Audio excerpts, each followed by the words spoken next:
নমস্কার বন্ধুরা, আমি অর্চনা। আমার চ্যানেলে আপনাদের স্বাগত। তো আজকে আমি পটলের একটা ইউনিক ধরনের রেসিপি করব। অনেক সময় বাড়িতে পটল আনার পর এইভাবে একটু হালকা লাল লাল হয়ে যায়, তখন আমরা কি করি, পটলগুলো ফেলে দিই। এই পটলগুলো দিয়ে আমি একটা দুর্দান্ত স্বাদের রেসিপি করব, আর এটা খেতেও কিন্তু দারুণ লাগে। তো চলুন দেখে নেওয়া যাক আমি কিভাবে এই রেসিপিটা তৈরি করি।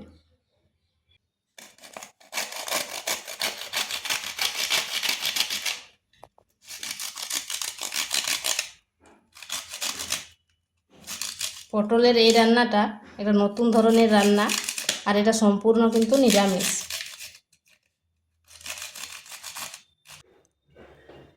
এইভাবে আমি পটলগুলোকে গ্রেড করে নিয়েছি। আর এখানে নিয়েছি একটা বড় সাইজের আলুটাকে এইভাবে কেটে নিয়েছি।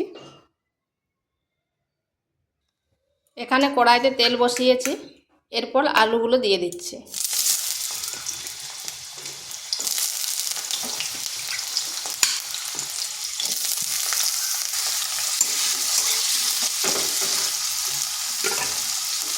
এখানে দিচ্ছি লবণ।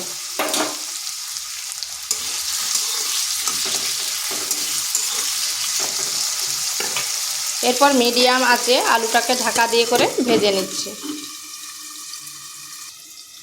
ওদিকে আলু ভাজা হতে এদিকে আমি একটা মশলা পেস্ট করব। এখানে নিয়েছি 1 চামচ মৌরি, 3টে কাঁচা লঙ্কা, ঝালটা অবশ্যই আপনারা আপনাদের আন্দাজ করে নেবেন, 2টো এলাচ, 5 থেকে 6টা গোলমরিচ, 2 চামচ পোস্ত আর আদা, এগুলোকে পেস্ট করে নিচ্ছি। আলুটাকে এভাবে লাল লাল করে ভেজে নিয়েছি, এরপর এটাকে তুলে নিচ্ছি। এখানে আরেকটু তেল দিচ্ছি।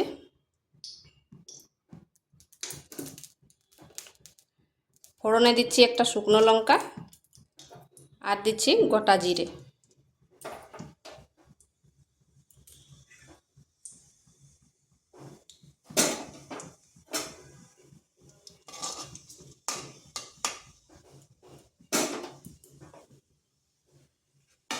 এরপরে দিয়ে দিচ্ছি পটলগুলো।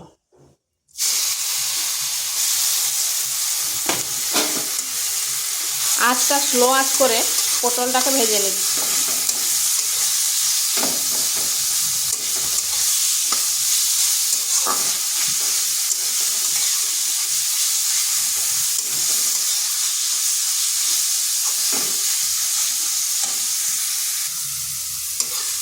আঁচটা স্লো আঁচে করে পটলটা কিন্তু ভাজতে হবে।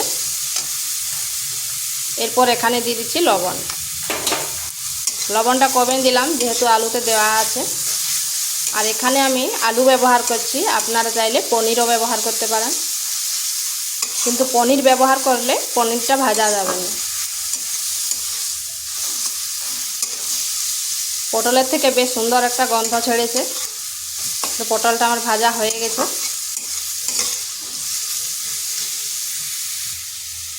এরপর এখানে দিয়ে দিচ্ছি ভেজে রাখা আলুগুলো। এখানে কিন্তু আমি কোনো হলুদ ব্যবহার করব না। হলুদ দিয়ে রান্না করলে দেখবেন তরকারির স্বাদ একরকম লাগে, আর বিনা হলুদে রান্না করলে আর একরকম লাগে। এরপর এখানে দিয়ে দিচ্ছি যে মশলাটা পেস্ট করেছিলাম।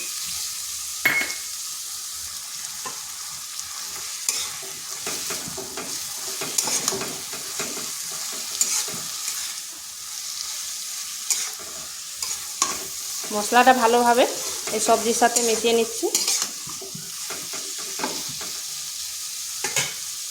আর এখানে দিচ্ছি সামান্য চিনি, যেহেতু নিরামিষ তাই একটু চিনি দিলে ভালো লাগবে। এরপর দিয়ে দিচ্ছি একটু জল।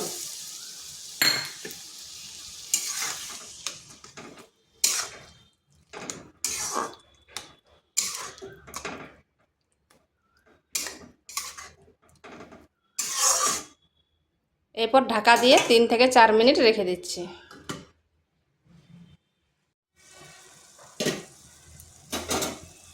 তো এটাকে আমি মাঝখানে একবার ঢাকা খুলে করে নেড়ে নিয়েছি, না হয় নিচে লেগে যাবে। আর দেখুন আলুগুলো খুব সুন্দর সিদ্ধ হয়ে গেছে। এই রান্নাটা সম্পূর্ণ নিরামিষ, বাড়িতে একবার অবশ্যই করে দেখতে পারেন, খেতে কিন্তু দুর্দান্ত লাগে।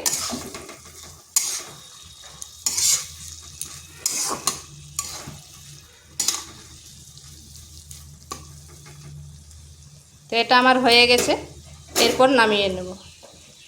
তো ভিডিওটা ভালো লাগলে লাইক শেয়ার কমেন্ট অবশ্যই করবেন, আর নিত্য নতুন রেসিপি পাওয়ার জন্য চ্যানেলটিকে সাবস্ক্রাইব করবেন।